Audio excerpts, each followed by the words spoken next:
Hello, everybody, and welcome to this week's episode of Mouse Minds. We are coming to you live on YouTube and, of course, Facebook as well as Twitch this week. We are now live on Twitch this week, so you can catch us at Mouse Minds on Twitch. Just search Twitch for Mouse Minds, and you can find us on there.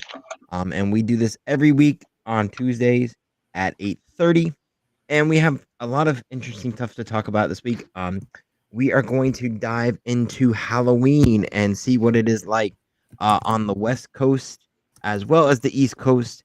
And we're mostly going to be talking about Disney, but we will throw in some other parks in there too, at least on the East Coast, and possibly the West Coast too. And then because I just recently took a trip to Halloween Horror Nights. We can talk a little bit about that too, which was really fun. And of course, we have some surprises along the way. I won't share too much of that. Well, we're gonna start off with the surprises to get started because everyone is really excited to talk about this. I had a very interesting interaction the other night, but we'll get into that in a second here. Um, First off, I want to welcome our host. I'm about to get into it without welcoming the host. We want to thank Luella and Michael for being here. Hello. Hello. All right, so this we'll just go right into it. So this previous week, I finally got the opportunity or worked out the time to go to Halloween Horror Nights. It is a part of my pass at Universal, and I've wanted to go all season. It, staying out till 2 a.m. and getting through all the houses and waiting in line. Let's just say Halloween Horror Nights can be kind of an event you have to a marathon, I should say, because between waiting in line and everything else, you have to be prepared for it. And two, I wanted to go with people, but I wound up going by myself, which is totally fine because I couldn't our times couldn't sync up to where we could go, which is totally fine. It's just one of those things where I don't necessarily like I'm a wimp when it comes to scare houses, and as you'll find out in a little while. So um when I tell you stories of what happened. But as I was leaving Universal, I could not stay till 2 a.m. I just could not make it after working all day and then staying in the park. I just could not make it to full. I made it till midnight, and that was about all I could stand. As far as I'd been standing in line. Some lines, I think I went to four houses and I got there at like right when it opened at 6:30, and I maybe stopped for 10 minutes to eat. So between walking to all the houses, waiting in line, some houses I waited. I think the most I waited for a house was about an hour and 15 minutes. So just standing waiting in line, my feet were and my back were killing me, because it's just a lot of lines, and once you get to where you're going to the house, you're just walking through a house, so you're still standing. So there wasn't a lot of sitting. How many Ex- houses total do they have there? this year they have 11. 11. Yeah, And do they have a fast pass, I guess, front of the line they that you could do. do? I didn't purchase it this time because I wasn't like if I really wanted to see all the houses, I would have purchased it. But I figured as long as I got to see some and experience the scare zones, I was okay. The only thing I'm bummed that I missed was the live show that they have there, and I can't remember the name. I'll have to look it up. But the live show that they have there, um, and that I heard was really good. I walked past it a couple times, but the theater was completely full. I could not get in. Um, and I wanted to see it, but it sounded amazing, but I just missed it. It is let's see here. A cat. I think it was. I'm trying to find it here. That's all right. It'll come back to me in a minute. But yeah, it'll come back to me. But Well, you're braver than me. I can't handle that stuff, so I'll never experience it. Maybe in my oh younger days, but that's just I I I'll look in a mirror in the dark and I'll scream. I'm that easily oh, startled. yeah. So I'm not great at it either. Um, how I did it by myself is just I don't know. I feel bad for the people in front of me. I had to apologize multiple times. because I would inadvertently see something that would scare me, and then I would grab the shirt of the person in front of Oh. me with not on purpose. Like I would just freak out and then like panic, and it happened multiple times. So I feel bad for if you were in front of me in line. I'm so sorry, but you're so close to everyone that when you stick your hands out, it's And so everyone's that getting startled at once. So it's not just you. yeah, Anyone in the room when that door opens or the window drops down, you're all jumping. that is 100% what happened. Those scares, they just they get me. The jump scares get me every time. And it's funny because I've been on both sides. I've been a scare actor, and Oh, how I, fun. I've been an actual person, or in the parks, and both times I know exactly what to look for. I know how those things work. I know where the scare actors are located. I know how they distract you and then scare the bejesus out of you. But I still scream like a little schoolgirl. So, but so I didn't make it to the show that evening, but it sounded amazing. Everyone told me to go see it, but by the time I got back there was one that was supposed to start. It started at 11. I got back there right at 11, and I was not allowed to go in. It was full, so that's okay. I missed it, but I got to see a few of the houses. I got to see 4 out of I think it's 11. No, 10 houses. So 4 out of the 10 houses is what I got to see.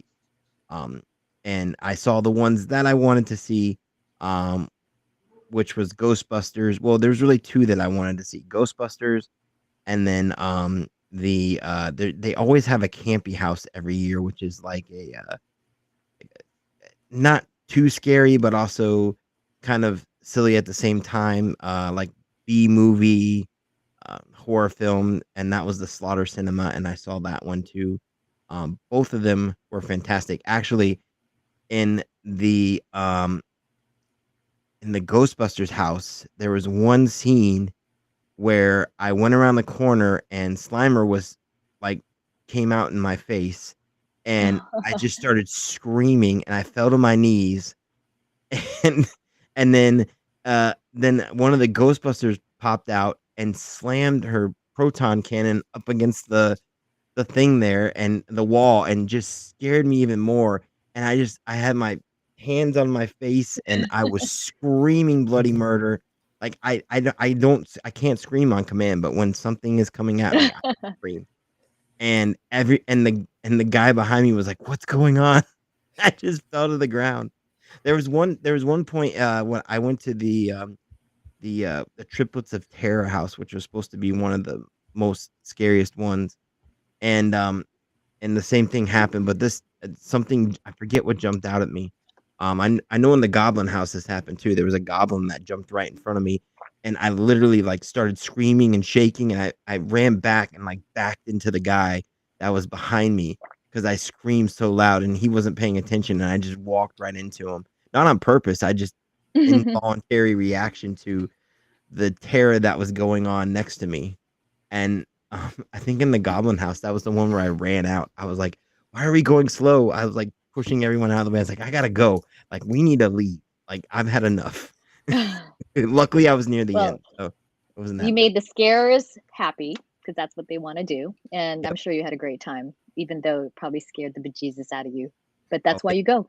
it, it it does every year. Even the scare zones. Nightmare Fuel and Nocturnal Circles was the show that they have there, and that it sounded amazing. There was fire and the music was fantastic, and oh, it was so awesome. And then of course, they have the scare zones too, which always get me. And they always do the Purge. Which the Purge, like the movie The Purge, just really terrifies me because it seemed like the way they do that movie with the alert and the emergency alert and everything, it sounds so real. And I remember one year they had the purge was at the front of the park, and when you entered into the park, when they opened it, they played the message, and like there's gonna be a purge, and there's no police and the whole thing. And I was literally shaking as I entered the park because I didn't know what was gonna happen. But they had Bloom House there, which is part of the purge. So they They had those running around there, and there was. I mean, for the most part, in the scare zones, people kind of left me alone. But there was a point where I did um try to get some video of me walking through one of the scare zones, and it did not go well because I had about 4 or 5 people. Obviously, they saw the camera, so they came after me. And Oh. I was just screaming at them, "Okay, have a good night. Enjoy your night. Just leave me alone. I'm fine. You're good. Stay over there." So, it was quite an interesting experience. I wish if I had the video, I would. I could. I don't know if I can figure out how to get that on here, but if I had the video, I'll try to figure out how to get that on here at some point so I can show you guys that because it was kind of funny. The only well, actually, maybe not because I was swearing a lot too. So Oh. I don't know if that we want to put that on here. The first house I went into, I was not prepared, and I said a lot of foul language. Um, I don't usually do that, but when introduced with terror, I was not. Yeah, it was not a good experience. But it was all in all a great evening. Halloween Horror Nights is by far the best Halloween event in Orlando. Always has been, always will be. Um, there's others that are close. Hollow Scream is definitely a close second. If you like scare houses, Hollow Scream is definitely a close second. The nice thing about SeaWorld, Hollow Scream is it's more intense. They'll actually like touch you, where at Halloween Horror Nights they will not. That's the one thing you can count on at Halloween Horror Nights. As much as you get scared with people getting in your face, most people will leave you alone, and they'll get in your face and swing something at you or bang on the wall and make a loud sound, like that. And then, sorry, I don't know how that's gonna come out in the recording, but but they'll bang on something and scare you, but they'll give you like a good distance. So eventually, after you do a couple of houses, you kind of get used to it, and you're like, okay, they're not gonna touch me. So, but at SeaWorld, they will touch you, and it's pretty crazy. I remember one year, we went to a local scare house it was like supposed to be the most intense in the southeastern United States, and they would actually touch you. And there was this one scene where they had this like blow up tunnel that you had to like crawl through, and it was like you had to like push your way through. And I got to the entrance, and there was a man there in a hockey mask with a chainsaw, and that's my one thing. If there's a chainsaw, I cannot. Oh. So I froze up, and I didn't know what to do, and I was screaming. I just got on the floor and just got in a ball, and one of my friends helped me back up, and then the guy with the chainsaw was pushing me through the crawl space while revving his chainsaw. And after I got out of the crawl space, I kid you not, and my friends can attest to this because they were there. I ran through the rest of the scare house. That was about halfway through. I ran through the rest of the scare house. I got in my car, and I drove a mile down the street, and I said, I'm not going back. I said, y'all gonna have to give me an hour, have fun, enjoy. I will be over here, and you enjoy. I've had enough. Yeah, that's not my thing, but whoever loves that, I'm glad you should be scared out of your wits if And it's I really want to myself personally, I really want to enjoy the houses because I saw people like in front of me.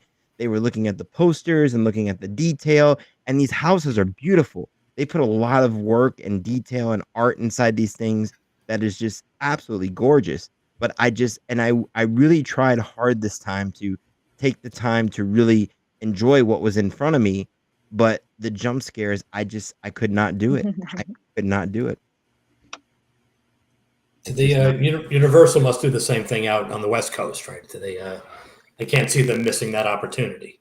Oh yeah. Oh yeah, they do that. And actually, there's a local, the true original of the scary things is Knott's Berry Farm. Yep. They did it. They were the first ones to do it back in 1971, and I used to go to that.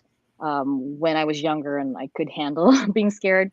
And then Universal started picking it up and doing it. So what I've heard about the Universal one, because I tell you, I'm not going to go. I'm just too chicken. I really am. So I don't want to pay to be scared. But at Universal, if any of you've been to Hollywood, there's a tram ride. And that goes by the Psycho House and all that stuff. So that actually is opened up. Like the tram will take you, you're stopped and you get off and you walk that thing. And I've heard it's amazing. Like going by the Bates Motel and going to the Psycho House. Like I said, I'm never going to experience it because I'm a chicken, but I heard it was great. So, and it's, the same family of Universal. So, if ever you want to come out here and do that, you can tell me all about it. Yeah, they got rid of our Bates Motel out here. I remember that as a child, and that was just one of the things that disappeared on us. Yeah, but the one over here, they filmed it, so it has a lot of nostalgia with it. So yeah, they have, and then also like in LA, they have a lot of haunted hay rides and all that stuff. So I do appreciate, like, I understand like seeing the houses and wanting to see that. I just don't need someone to jump scare me before I try to appreciate all of the hard work that's gone into the house. Yeah, and they definitely are masters at their craft. And you are 100% correct. As someone who's been on the side of scaring people, I can tell you it's quite fun. I one time when I was me and a couple other friends and some pretty big bloggers at the time. I don't know if you guys remember a website called Inside the Magic. When Ricky Briganti used to run it, me and him actually did some scaring in a local haunted house. That's a year-round attraction here around Halloween. As they invited us out to do that, and we actually got to scare in there, and that was so much fun. It hurt so bad because we were running around because there was only so many people in the house, but we were running around from scene to scene, and there was one scene where we were sitting in a chapel, and it was like like someone had died, and there were zombies in the chapel, and we were the zombies. And this girl came down the stairs to go into the chapel, and my whole thing was we all stood up and we just started yelling at them and screaming things like meat and swinging our hands at them. And of course, when they came in the chapel, they didn't see us because we were sitting there silent. They thought we were like dummies or something. And this girl, I swung my hand out at her, and she froze up and screamed really loud. And I'm pretty sure she wet herself. Oh gosh. And she just ran to the house, and we were just fired up at that point. So we all just chased after her like zombies, kind of walking. They teach you how to walk like zombies, where it's like you're like limp, but you're being pulled by a rope. That's how you're supposed to move like a zombie. So we were acting like that, and we were banging on the walls, and she was screaming so loud, and she ran out of the house, and it was so much fun. So I get what's the training for something like that? Do they do rehearsals, or do they just kind of teach you your part and you're good? It depends on what part that you actually have, because some scare houses will actually have a storyline. So you'll have someone who actually has lines that they have to repeat, and they'll get some coaching on the acting. Most of the time, most scare actors, they'll get taught how to act as their character. Like I said with the zombie thing, they literally told me, stand straight and then act as if you have a piece of rope around you and you're being pulled, and you're not fighting it, but you're just kind of limp, and you kind of walk like that, like you're being pulled. And that's how, and when you do that in person, it looks really much like a zombie. I mean, that simple direction it seems simple, but it actually, when you do it, it looks really good as a zombie. So, and then of course, the biggest part of the scare acting, and I've had this done a couple of times. I've done this at the parks. I did it in a House Scream once, and I did it when I was a scare actor, is the makeup. That is the absolute biggest part. You would not believe the amount of makeup that you have to put on, the prosthetics. I had like plastic pieces, the skin and the moles and everything else, and they cut up my shirt and they put black makeup all over my face, like to it's yeah, it's the makeup is more intense than the actual um doing the scaring, because we would spend like an hour before each scare acting event, getting ready in makeup. Just the makeup alone is like an hour. And that's what all these scare actors go through. I can't imagine the amount of people that Universal employs to get all these people ready for that. I mean, scare acting is very physically daunting. You do it for an hour and it feels like you've been doing it for 6, because you're literally standing the whole time. You're screaming at the top of your lungs. You're jumping out at people. It is a very physically demanding thing. Depending on where you are, you could be crouched down in a corner or standing on a table or kneeling on a table. It's very physically demanding. So shout out to all of the workers in the scare houses. I understand what you go through, and it is a lot. I mean, I did one night and it took me the whole weekend to recuperate the first time I did it, because it was so physically demanding. And I did not expect that. I just thought we'd scream at them and bang on the walls, but running around the houses and jumping out of people, that takes a lot out of you. So nice. Yeah, I keep watching every year just to see, because again, I'm not one of those people like you two who will go to these things. I'm clustered in with you all, but I'll at least watch them online, and it's always interesting to see what the themes are that they pick. And there are always certain themes that, to me, I'm like, there's no way this could be scary. You can't make a Ghostbusters house. Well, last year they had the weekend. I'm like, how the hell are you going to make that scary?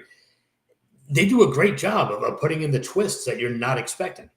It's not following the storyline of the movie. They'll put in the jump scares and they'll put in the other characters. So they do. Yeah. See how they do a great job with that. In Ghostbusters, you're exactly right. I went into the Ghostbusters house thinking that it was not going to be scary. I went into it thinking that it was going to be something that was toned down, and I was completely wrong. I mean, the monsters kept coming at me, and realistically, it was the scare factor in this house was the jump scares, because of the things where a Ghostbuster would pop out of the corner and like bang on the wall and then turn on their proton cannon and shoot at the ghost, and it was just so loud and it was so jarring because it happened so fast that it just freaked you out. Mm-hmm. So that was pretty amazing. And then of course, back to the season, or you're done? I'm done with I'm done. What do they?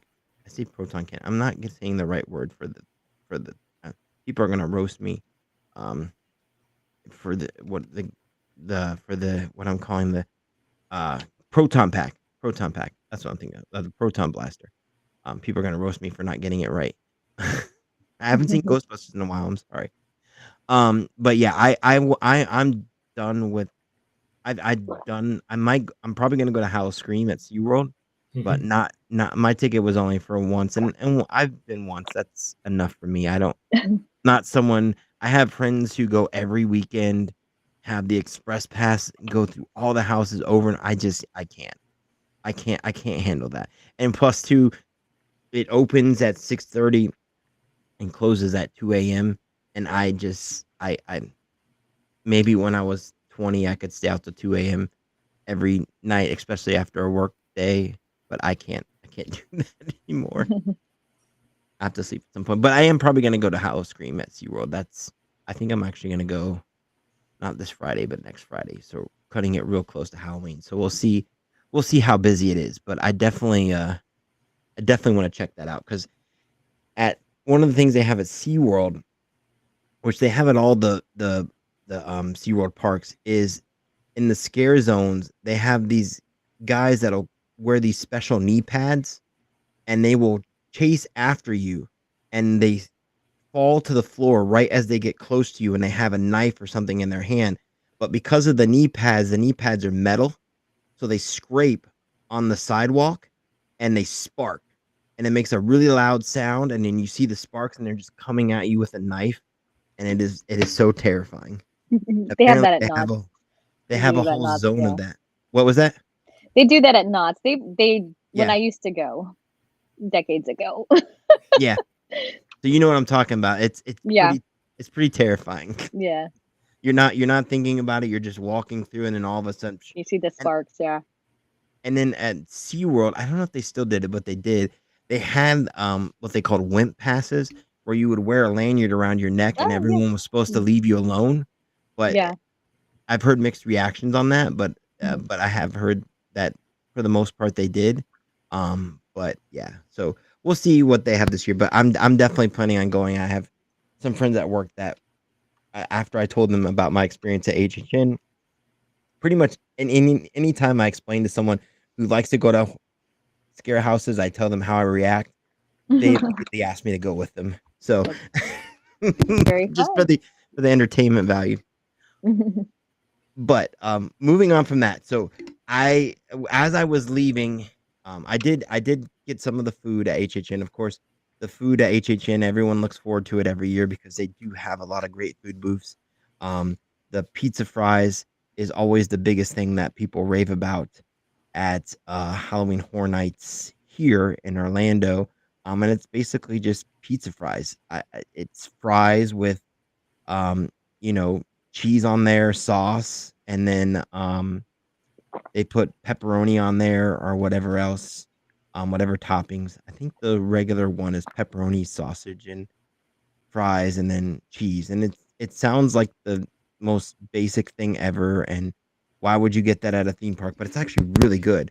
And they make a vegan version of it too, which has the vegan pepperoni and everything else, which was perfect for me because I'm vegetarian. So I had that and it was absolutely delicious. And I had some other things there that were absolutely good. So if you go to Halloween Horror Nights, at least for all the vegetarian food, everything that I had was fantastic. So definitely check that out while you're there in the park. But getting to the height of the event, as I was leaving the park, I walked all the way from the back to the front because I wanted to see the show, but I wasn't going to stay there till 12:30 to see it. I had done a couple of rides. I went on Gringotts, and then there was another. What else did I do? Men in Black. I think I did Men in Black too. I don't remember. But I did a couple rides, and then as I was exiting the park, I was just taking my time because I was in so much pain from walking all night and standing up all night. Um, that I was just exiting out, and I was gonna go get a donut at Voodoo Donut on the way out, but I heard people shouting, "Oh my God, I think that's Uncle Jesse," and I was like, what are you talking about?" And there was some kids next to me, and I'm like, "You don't even know." They were like 15, 16. I'm like, "You don't know who Uncle Jesse is. Like, don't tell me it's Uncle Jesse. You don't know Uncle Jesse. How do you know Uncle Jesse?" So I turned around because I thought they were joking, and I looked for a second and I didn't see anything. And then I looked again, and sure enough, there was Uncle Jesse, John Stamos, standing there at the entrance of Universal. There was no one at the entrance because no one was leaving the park at that time. And he was just standing there with like four people. No, like I would have thought maybe like some sort of I don't know what they call plaids at Universal, but some sort of Universal plaid that was showing him around the different houses. But that was not the case. Of course, he was in town this week for the Earmarked convention, which is the big travel agents convention that everyone's been at this week. And he did a talk at one of the events because he's the world's most famous Disney fan. Um, and I saw him standing there, and I just stared for like a minute, like an idiot, and I was like, and then I was like, oh my God, it's really Uncle Jesse, and I started shaking, and I was like, I'm just gonna go over there and say hi, and and I went over to him, and I looked at him, and I really have to tell you that your Disney collection is everything that I could ever want. and I want it in my house right now. I was like, you have everything I could ever want. And he's That's like, so oh, cool. and That's so cool. and Yeah. he was like, oh man, that's so great. And he was like patting me on the back, and he was like, oh, that's so awesome. And he was like, what's in your Disney collection? And I was like telling him about all the stuff I have from like opening day tickets for Epcot and all the Epcot opening day stuff I have and the furniture I have from the resorts and parks and stuff in my house. And we were just like, we were geeking out. Like we were just in like, we were just two Disney fans having a conversation. And it was just so awesome. And he was just so nice and so polite. And we talked about other stuff too, other things that he's done and so on and so forth. But the Disney thing, I mean, we could have talked for I mean, he was just enjoying chatting with someone who's as much as a Disney fan as he is and, learning about his collection and the things in his collection. So it was absolutely awesome.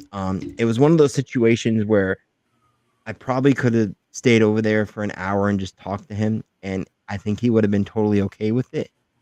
But, I didn't want to be that guy that was like holding him up and taking him away. I didn't know where he was going because we started talking about Epcot, and he's like, "Oh yeah, I think I'm going to Epcot tomorrow," and and I was like, "Oh, that's so awesome!" And of course, sure enough, he did go to Epcot the next day because people were taking pictures of him at Epcot. But he was just we were just talking. I mean, we could have talked for longer. I honestly think that when I left, it was like I was so nervous. Like I didn't want to take much of his time because I don't want to be like that guy that sits there and does that for hours and is disrespectful. Because he's a I don't I yes, I do see him as a celebrity, but I also see him as a human too. So I don't want to be I try to treat them with the same respect I would treat a regular person because I don't I I'm not one of those people that feel like celebrities owe me something because I watched their show and now they have to sit here and listen to me prattle on for 30 minutes.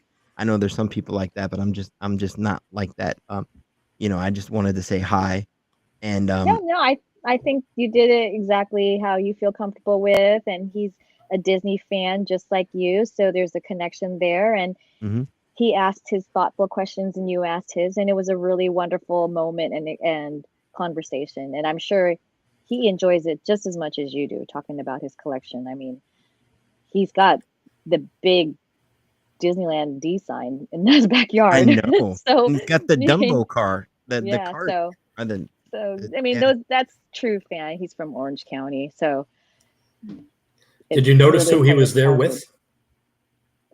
It was like a couple ladies, but I don't know. I had no idea who they were. Okay, I don't know if it was his He was family. He wouldn't be walking around by himself, but you need to think like, he who am had I like taking him two or away three from? people with him, but he was kind of like walking off by himself. Like he was Hmm. like they were kind of like doing their own thing, and he just came to the side and talked to me, and everyone else was afraid to talk to him. And I mean, I have no shame. I mean, I I saw Bob Gurr in Hollywood Studios once, and I stopped when I'm on what I was doing, and I yelled out, "Holy crap, it's Bob Gurr!"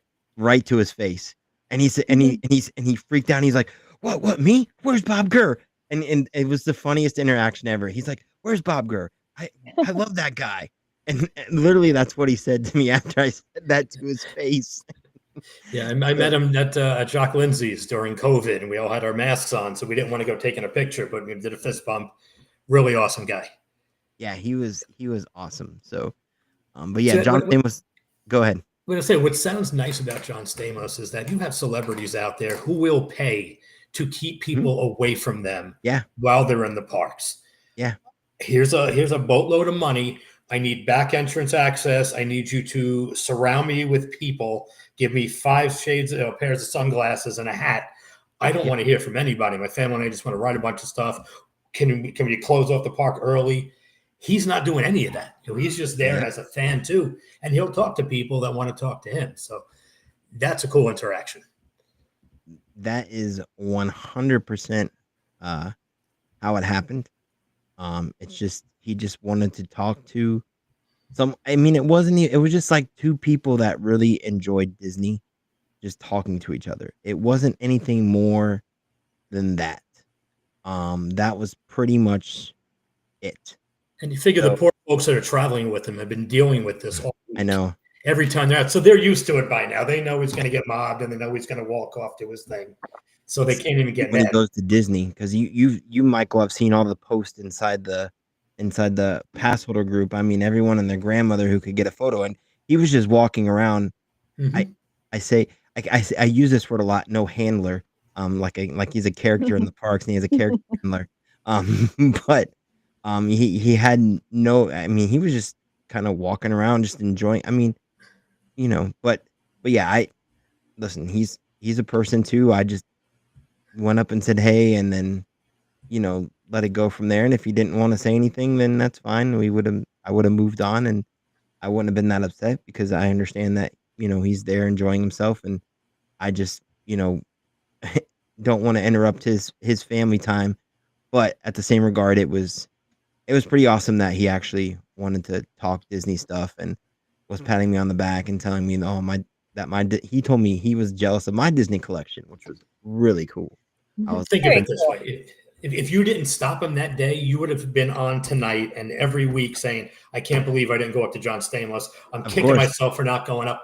You did what you had to do, and now you have your memory.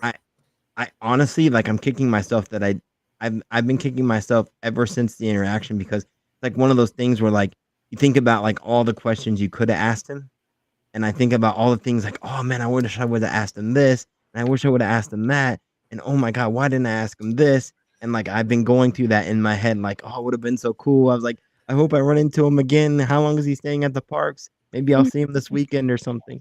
Because I'm like, I want to ask him this and this, but yeah, I mean, honestly, like, it was just two Disney people having a good time together, and that was what that's why it was such a great interaction, because we just had that connection with Disney. So it's really cool to see that, and it's really cool that he is he's not a lot of there's people that would not necessarily be as much of a Disney adult as he is, and it's really cool to see him be that way. I think that's just that's really awesome. I think with somebody like him, he appreciates that people want to talk about an interest of his instead of just going on and on about his career. He's answered every possible question about his career at this point. There is nothing left for him to address and feign, oh, yeah, it's an interesting question. I've never heard that before. Yeah. It's just something different. Hey, you want to talk about my passion? Let's talk about my passion instead of some show I was on, 50 years ago. So good. I'm glad you had a really cool session then. That's awesome. And I thought about that too, like, in that brief instant where you're like looking over there and you're like, what do I say? And it's like, do I ask him questions, or do I ask him about his shows, and I'm like, everyone's already done that. Like, I don't want to be that guy. Honestly, like, I love him as Uncle Jesse. That's fantastic. But honestly, more so, I love him more as a Disney fan. I love him as the guy that was on stage at the D23 Expo, at the panel there. That's the person that I just love. I love his enthusiasm for Disney, and I love how much he loves Disney.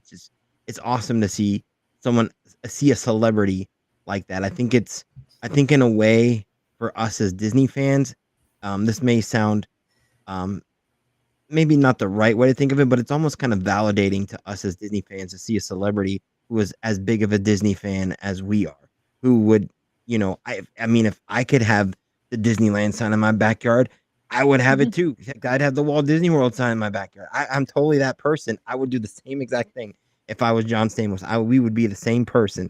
Like, maybe we'd have more Epcot stuff, but there would be a lot of Disneyland stuff too. So I get that, and that was really cool of him to, to share that passion. And we talked about other things too.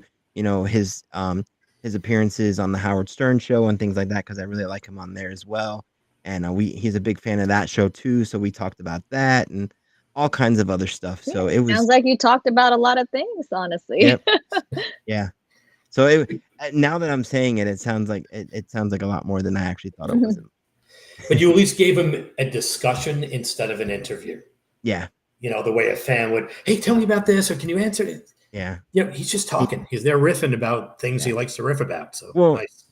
That's the thing too. And I've said this before, with our show is this is why I don't like to interview people because I don't like those discussions. It's already been answered. How many times can you ask someone what was it like on the set when you were making this movie? Like there's 50 other people that have that. There's so many podcasts out now that I could find some interview where he talked about that and listen to him go into great detail about that. I don't want to waste the time. I have him right in front of me. I'd rather there's more, I'm sure maybe someone else has different questions than I do, but I don't want to waste my time with questions like that. I'd rather just ask him, about his love for Disney and other things and, that interest him more so than just what was it like working with Bob Saget, or something like that, maybe not Bob Saget, but, one of the cast on Full House.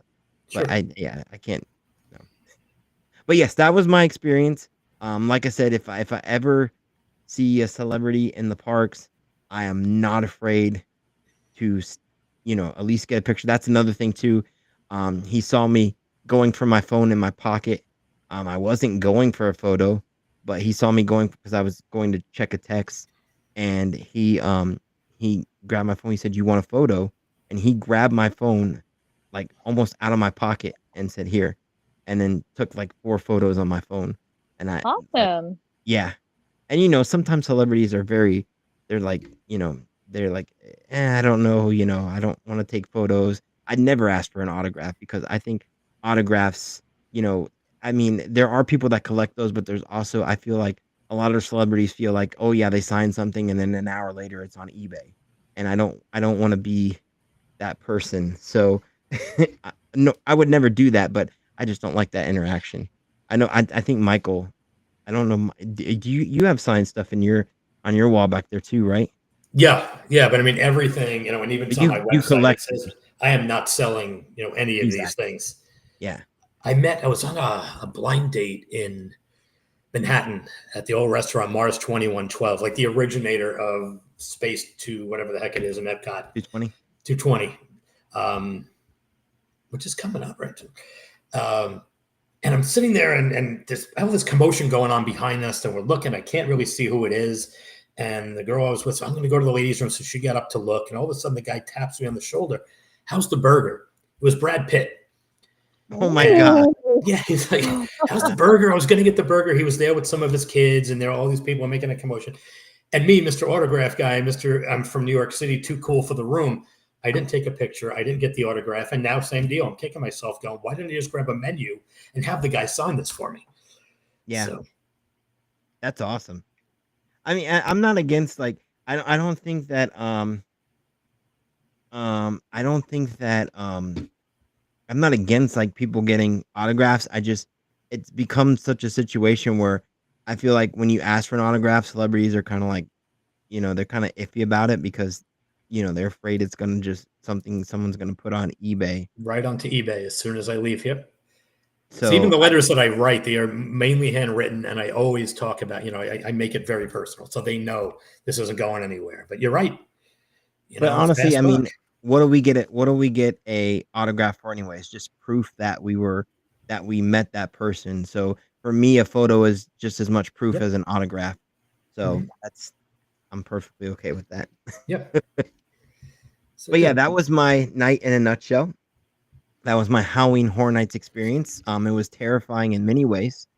Especially the end there when I met John Stamos. That was very terrifying because even when I left and I walked to go. I mean, I was walking over the bridge to City Walk to go get a donut and leave. I was still shaking and I was like, I can't believe this just happened. Like out of all the things that happened, and this is the type of stuff, like, I'm not trying to toot my own horn, but this is the type of thing because I go to the park so much. I always run into like celebrities or something in the park. It seems like it happens a lot. Like I'm at Disney or something and there's a celebrity, or I see a celebrity, or something happens and they're like right in front of me. And it's just a part of, I think, of living in Orlando. I'm sure, of course, in California, it happens way more at Disneyland. But, over here, it does happen where you'll see the pass holders groups or somebody will post there's a celebrity in the park and you'll see like 50 photos. So they're not shy with taking pictures in the parks. So yeah, but see, too often, especially with the pass, it's never a picture like you got with Johnson. Yeah. It's always 50 feet away, some creepy thing, and then take it. And it's like, stop being that person. Yeah, I can't do that either. Like I said, always treat them. They're humans. They're humans at their core. They are human. They may be famous and they may have done some amazing work, but at the very core, they're human. So if you treat them like human beings, that's the best route to go. The way that if you've been through a whole night at Halloween Horror Nights and you're tired and you're sleeping, you want to go back to your hotel, don't be upset if they're acting the same way, because they just had the same experience you had. Cut them some slack and give them some space. Maybe they don't always have to be on. And John Stamos was not on. He was just a normal person when I talked to him. He was just a normal everyday guest leaving the park, and he just wanted to talk about Disney stuff. And it wasn't, I didn't ask him to do any bits or anything like that. I just said, let's talk. So moving on from that, because we spent a lot of time on that. That ate a lot more time than I thought it would. So we wanted to take this moment just to talk about Halloween, and I want to give Luella a chance to chat about Halloween at Disneyland, because this is always I have never I experienced the decorations for Halloween at Disneyland. I've never experienced like the Oogie Boogie Bash or anything like that. So what are your favorite things to do on the West Coast for Halloween? What do you enjoy doing out there? You said you're not in the scare houses, so HHN at Universal Hollywood is out. Yeah, So it's that's not out. Scary Farm. Mhm. But what are your favorite things to do? Yeah. Well, I think what's so fun about Halloween is you can go the scare way if that's if that's your flavor, or you can come to Disneyland and and appreciate the decorations. And what's fun about Disneyland is we do have two parks, so it's not as much there as Walt Disney World, but both parks go full on out. So you don't have to go to a Halloween party to enjoy the magic of what is Halloween. And so the Oogie Boogie Bash takes place at Disney California Adventure. And, it is an after hours party. But if you just want to see Halloween and all the enjoyment, you don't need to go to Oogie Boogie Bash. And in fact, the Halloween fireworks is actually at Disneyland. So you can either go enjoy Disneyland and enjoy the Haunted Mansion holiday, which we do have an overlay here that starts for Halloween and goes on through Christmas.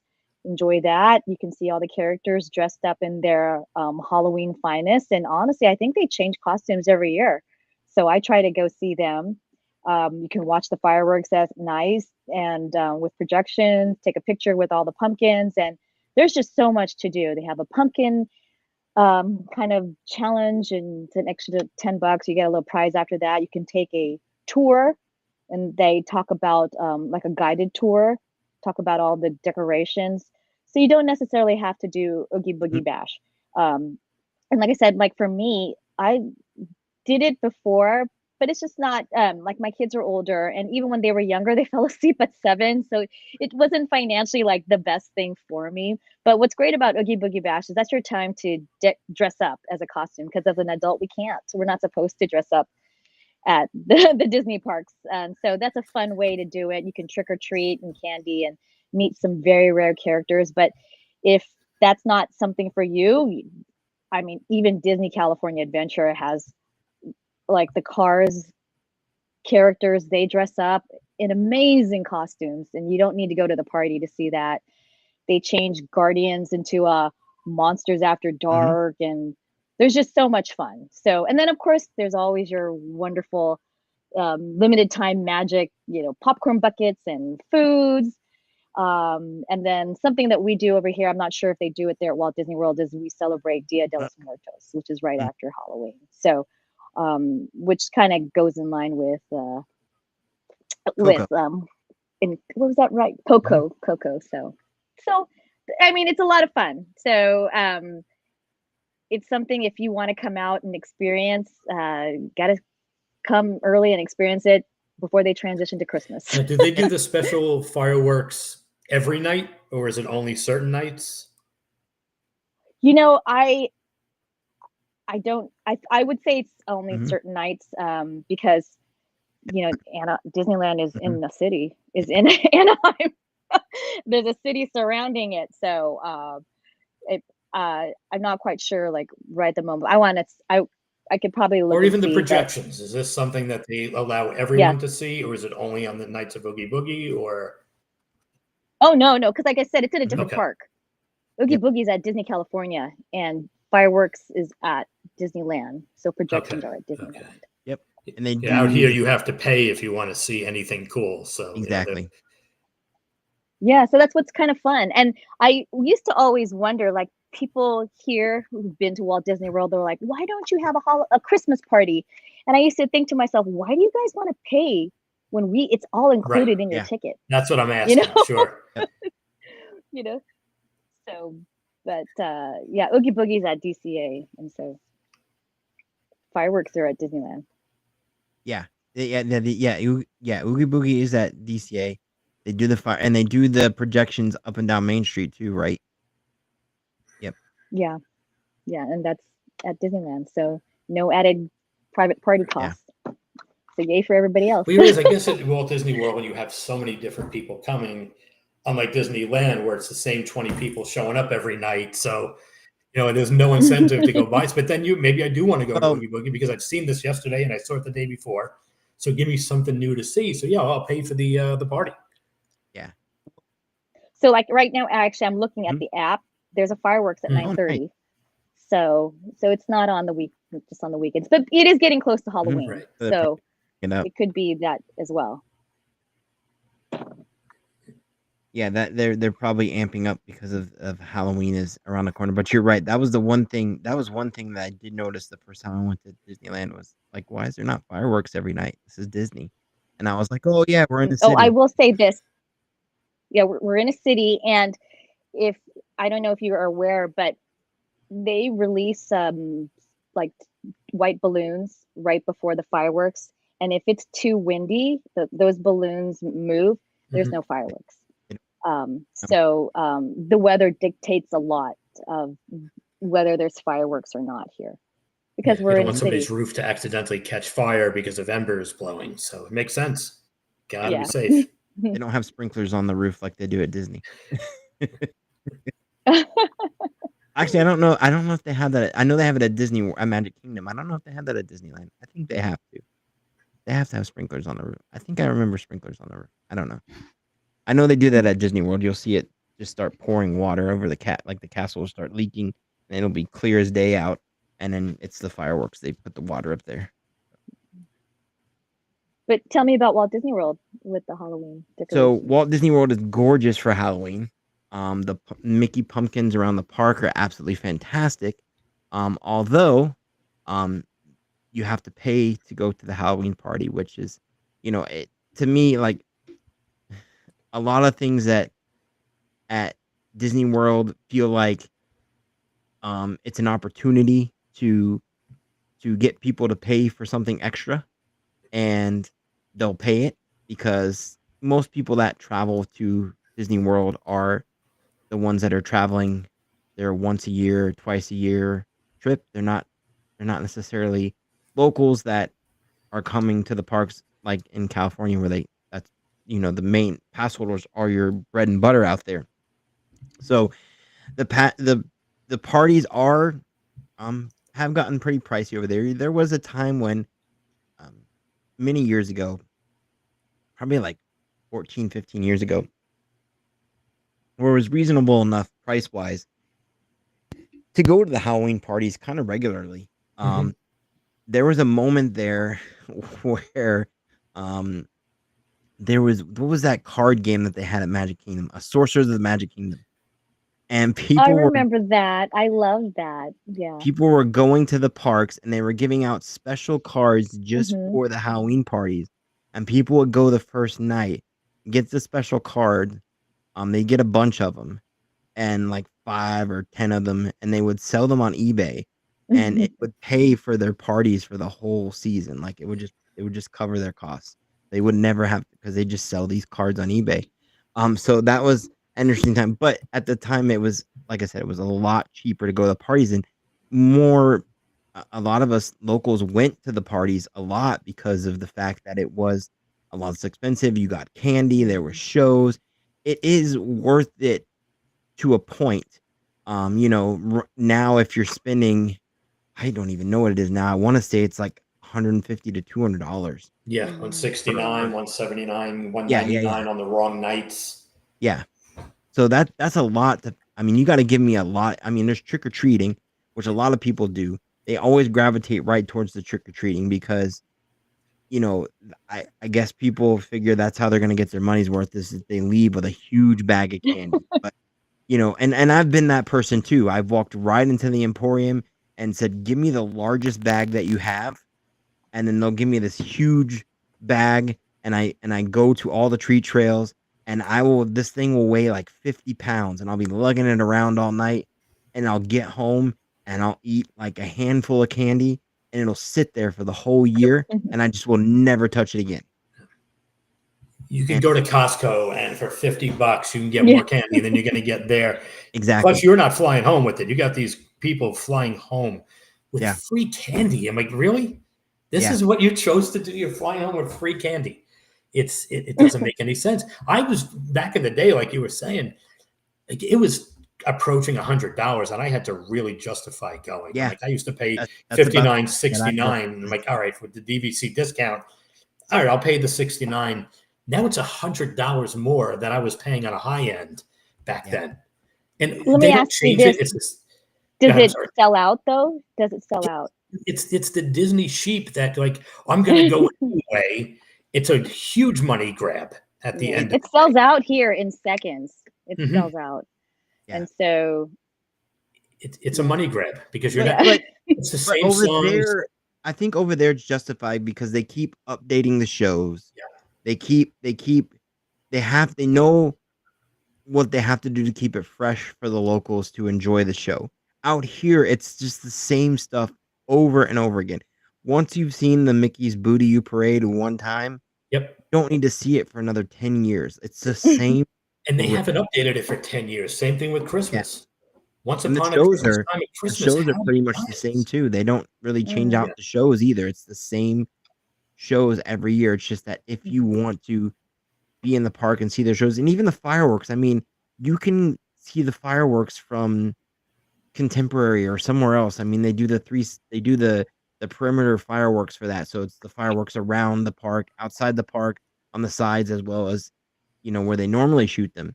And you can see that, from Contemporary and have the audio piped in. Yep. So you don't really necessarily have to go to the party to see the fireworks. And that's a big draw. So I wish that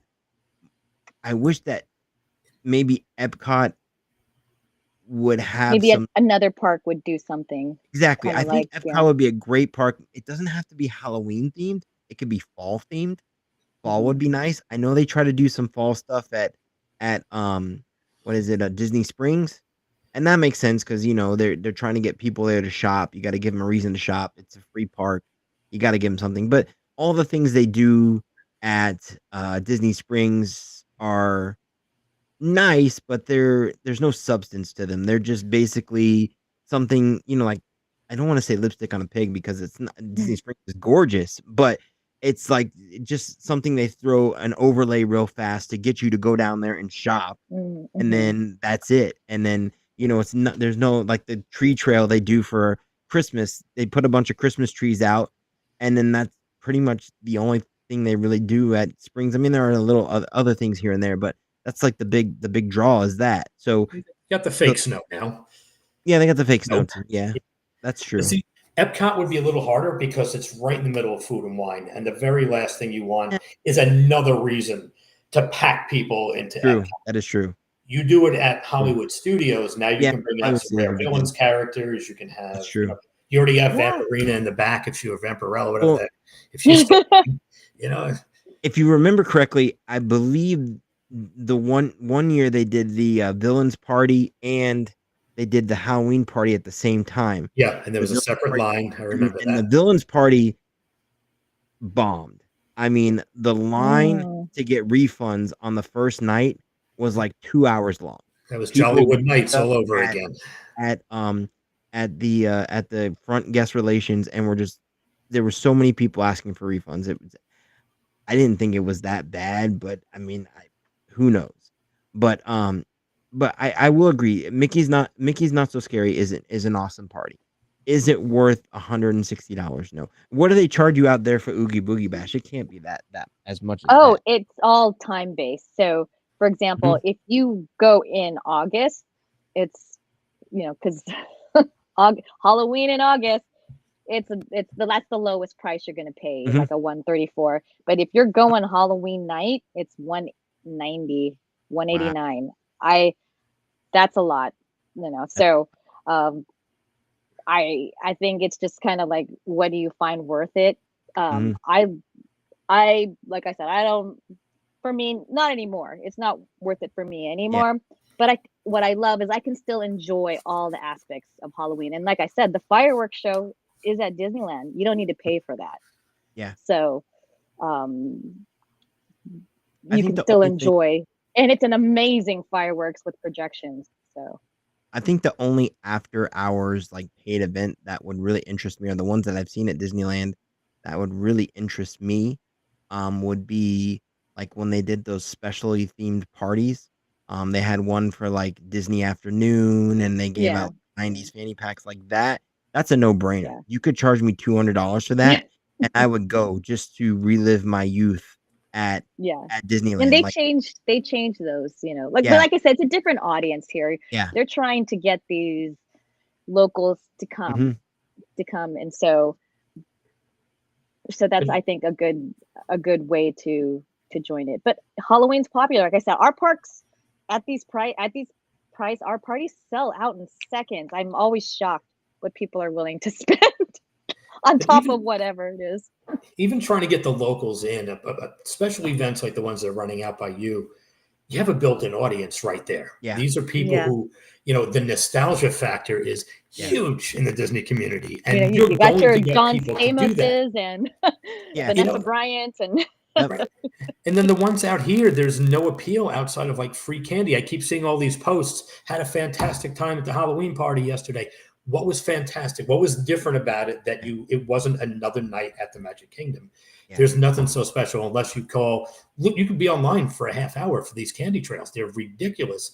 Yeah. And even though there's so many people online at the candy trail, the lines for the rides are also stupid. And I think for a while they really forgot about the cap. And it wasn't exclusive anymore because, as I say, it's a cash grab. And the more they can get from folks, the more they will. And if we can pack in an extra 1,000 people, who's going to notice? App. I think then you have to stop. People need to it should not sell out then, but it's selling out. It's going to, and that's the problem. Yeah. The cap was the best thing ever. Like back then, that's like my skin is like tingling now thinking about the cap, because that was it. Because you would walk on everything. Yep. Everything was a walk on, and the line, there was no one in the parks because they literally capped it. And this is back when you were paying $70, $80 to go to the event, and it was so worth it. I think it was 3 or 4 years ago. The first Halloween parties here, believe it or not, was $10. $10. and the max 10 tickets, and I would buy that. And then they started selling out, price goes up, and so it's this whole supply and demand. See, that's when it hit me a few years back and I think that's when I finally just said no more. I got online and I'm looking at the lines for candy. I'm like, there's no way this is exclusive anymore. There were way too many people for free candy. I'm like, I can't do this. I paid money for what? And you wind up just walking around the park riding stuff. I'm like, I could have done that without paying for this. So I'll still do Christmas every now and again. I still enjoy the atmosphere, but Halloween, and like I said, in August when it's super hot and people are wearing these heavy costumes because they forgot that it's going to be that hot in Florida, and then the costume is just in a ball anyway. I've seen people at the parties get kicked out of the parties because their costumes were so good that people were rushing them like they were characters.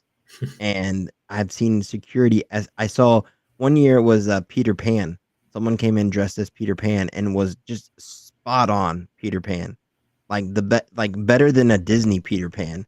and Disney was not happy about that. And Oh, he literally lasted in the park about maybe 30 minutes because I watched him, and he got to Tomorrowland, and 3 security guards rushed him and escorted him. wow. Is that a rule though? It says you can't dress like The characters? problem they were having was that he was basically doing like character meet and greets, Oh. and people were getting photos with him, and they thought he was Peter Pan.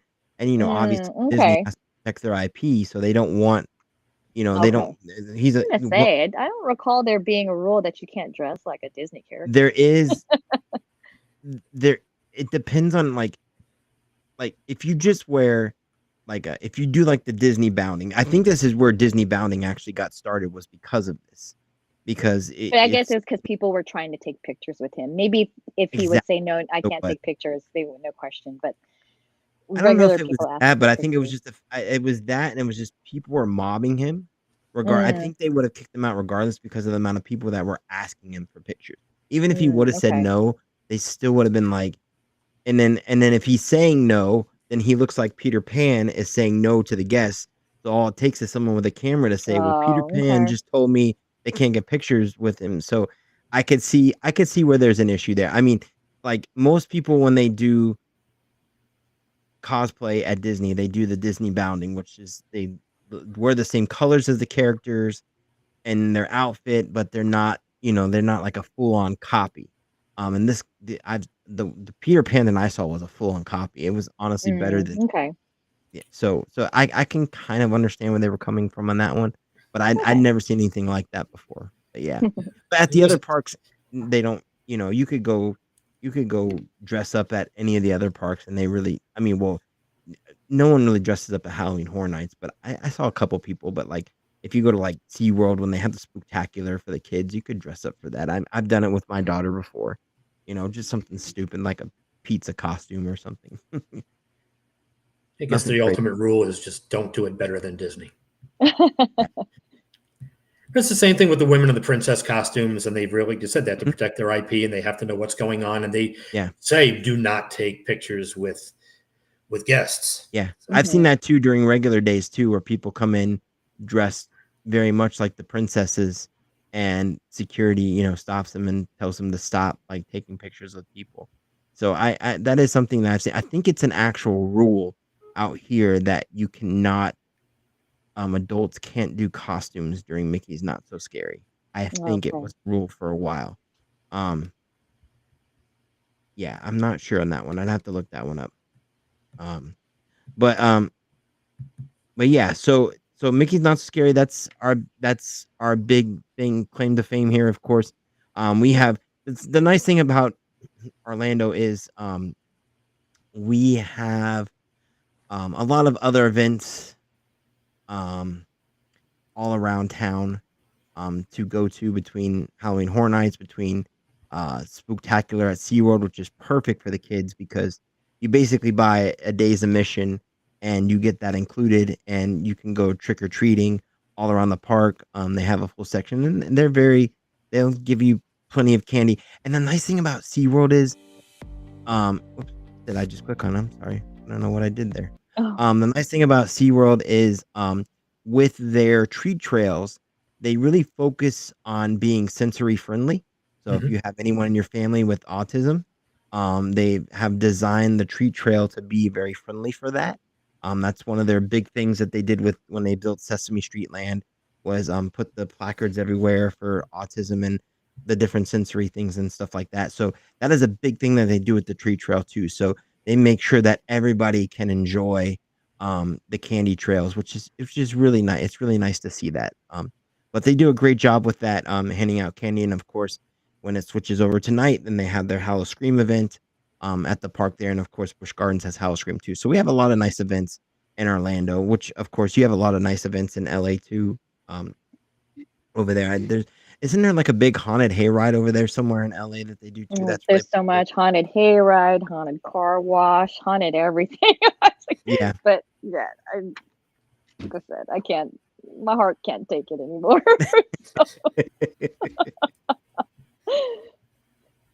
But yes, no matter where you go, whether you go on the West Coast or the East Coast, there's always something to do. Halloween starts earlier every year. I feel like summer didn't even end yet, and we were already having our first Halloween party. It's crazy. Like I honestly think, well, I know for a fact that um when it comes to at least our area, we I think we do more tourism for Halloween than we do for Christmas because number one, Christmas we kind of have that window there after Halloween to New Year's. Number two, if I remember correctly, a lot of people overseas, in the UK especially, take a big holiday in October. So they come over for a couple weeks and spend it in Orlando. So that is, or I'm sure they go to California too, but that is a big thing here too. So that helps with that too. But Halloween is huge over here. I'm sure it's huge over there too, but it is. I think it's honestly bigger than Christmas. It's fun. It is. Halloween's fun. But I think that's gonna do it for this week's show. We've rattled on long enough here. We like to thank everyone for joining us this week live on Twitch. I see we have some great viewers here watching us live on YouTube and Twitch and on Facebook as well. So we appreciate all of you. Make sure to join us every week at 8:30. We record our podcast live on these platforms, and I will myself personally try to do more live streaming from the parks for you guys on these various platforms as I am there. I also want to hear from our listeners and viewers. If you've gone to any of these Halloween parties, no matter which coast, tell us about it. What was your experience? Did you love it? Where have you been so far? Do you go multiple times? First time? Give us some feedback. Would love to hear it. Find us on social media. Find us on Facebook. You can leave comments on the YouTube stream, and we'll get back to you. Absolutely. Let us know what your favorite is. We'd be more than happy to hear that. And, if we get enough comments, we'll definitely mention that on the show when we do next week, because next week will be right before Halloween. So we'll definitely mention that on the show, and we'll get that out there. So I think that's going to do it for this week's show. As always, you can find us on Tuesdays at 8:30 on Twitch.